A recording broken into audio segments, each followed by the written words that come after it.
Having a bad Wi-Fi connection is extremely frustrating, and in this video, I'm gonna share 5 tips and basic information that can be really helpful.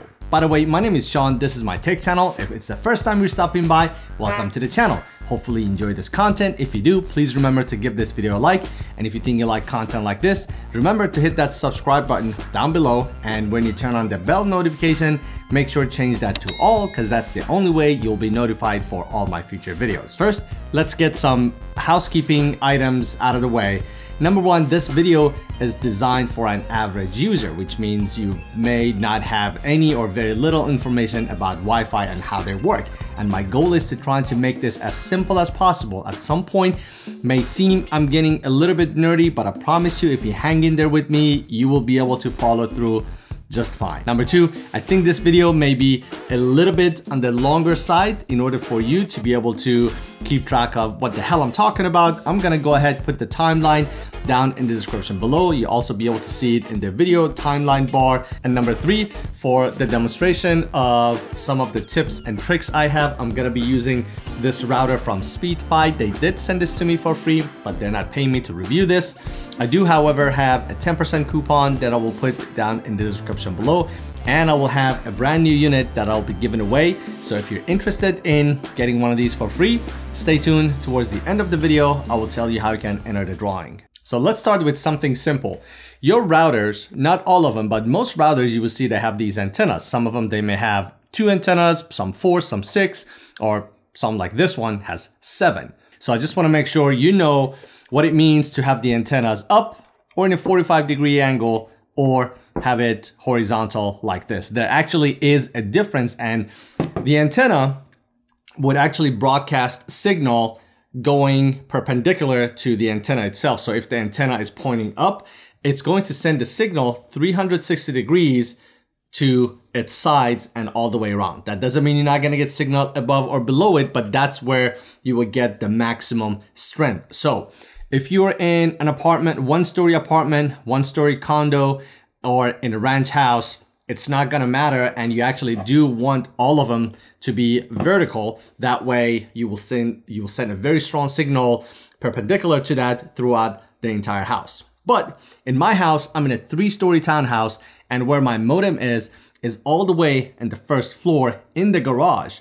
And in order for me to be able to get decent reception to the 2nd and 3rd floor where my studio is, I do want to have some of them at 45-degree angle. So if this is the 1st floor, this is the 2nd floor, and this is the 3rd floor, I want to be able to send a signal up this way as well. And in order to be able to send it vertically up, I may want to have some of my antennas completely down. So this may be how I would set up my routers. Hopefully that makes sense. Next, it is important for you to know and understand what router you have. There are a couple ways you can figure that out. You can typically look at the brand at the bottom and the model number, or maybe at the top. Or if you have the boxes for your router, you'll be able to look up to see what router you have.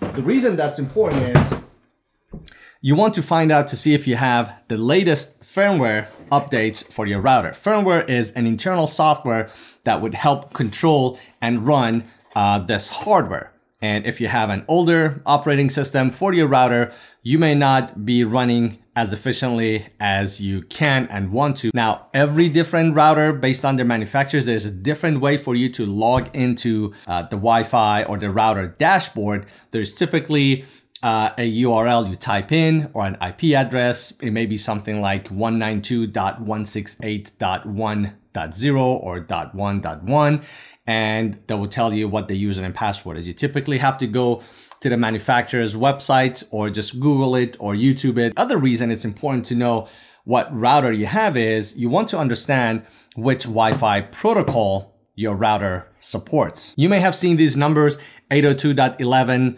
A, B, G, N, AC, or AX. I know these numbers can be very confusing, and for that exact same reason, IEEE, they decided to giving these Wi-Fi protocols names so it'll be easier for average consumer to understand. Obviously, the higher number, the better. Wi-Fi 6 is better than Wi-Fi 5. Wi-Fi 5 is better than Wi-Fi 4. So 802.11 AC, that is Wi-Fi 5. 802.11 AX, that is Wi-Fi 6.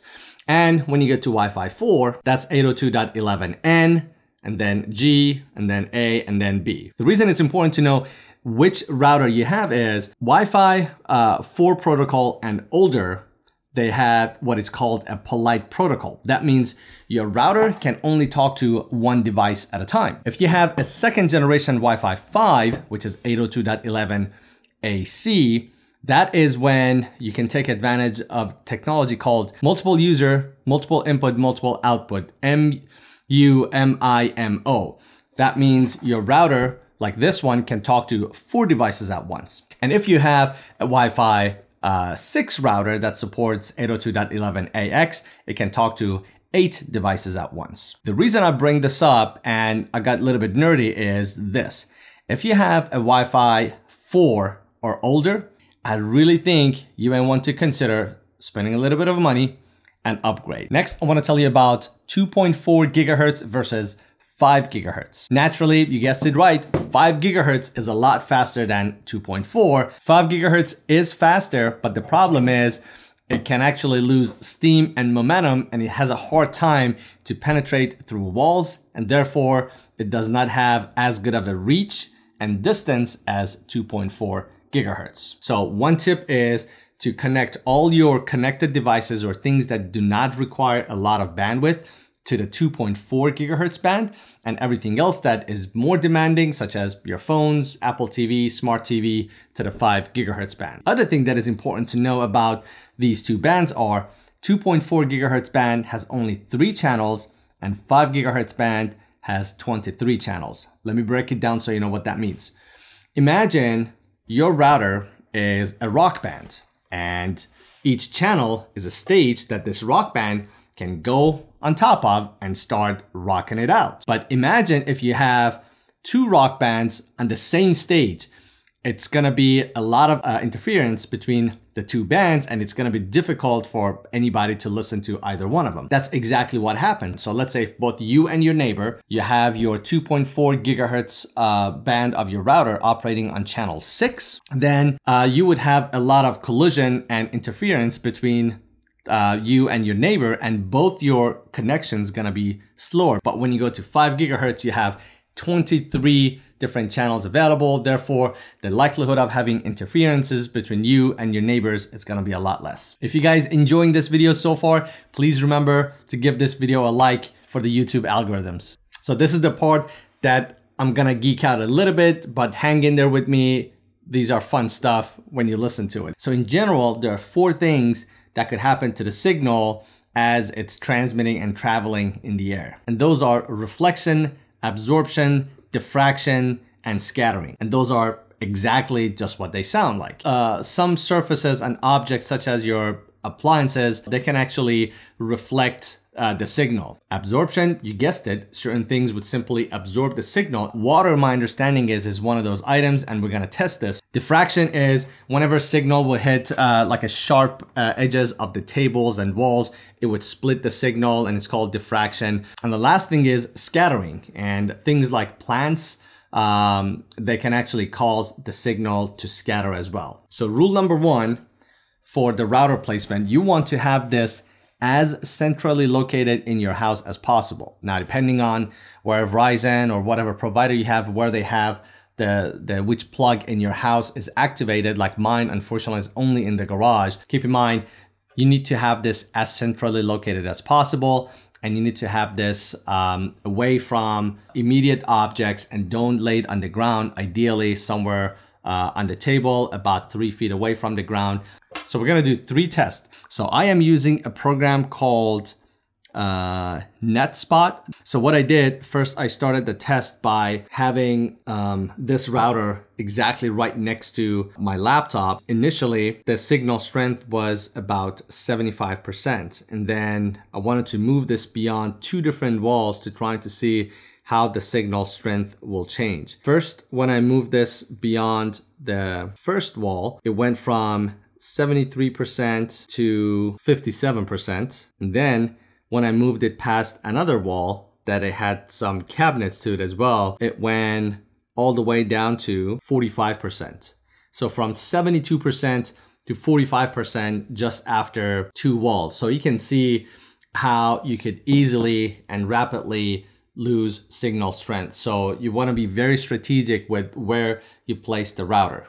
So I just plug this in, trying to measure the strength. Let's see if I can record the screen so you guys can see. There you go, beautiful. So test Wi-Fi signal strength at 66%. I'm gonna put a couple of boxes in between them, nothing fancy, and see what happens to the signal strength. And I'm gonna put these boxes in between. See what happens. There you go. So it went from 68% signal strength to 56%. So it dropped 12% just by having two boxes in front of them. In case if you're wondering what's in these boxes, I'm gonna have a shameless plug and show you what I have here. These are my own products I sell on Amazon. This is an iPhone 12 exclusive magnetic power bank. I'll put a link down in the description below in case if you guys are interested. Next, we're gonna test a fish tank, but the problem is I don't have a fish tank. I'm gonna go ahead. All right. That took a long time. Wow. So I think you guys remember when we started, we were at 68% signal strength. The signal strength has dropped down to 49% from 68%. So hopefully you understand what I'm trying to illustrate here, that every little thing inside your house can actually impact the Wi-Fi strength and signal. Does not matter who the company is, does not matter what brand you have. So you want to be very strategic. Every little one of those things will impact your coverage. First, let's talk about the giveaway. It's super simple. You have to subscribe and like this video and drop a comment. Let me know you're interested in the drawing. And yes, I can see if you're a subscriber or not when you comment. Then what you need to do is go ahead to my Instagram account and send me a DM and just send the name of the company, Speedefy.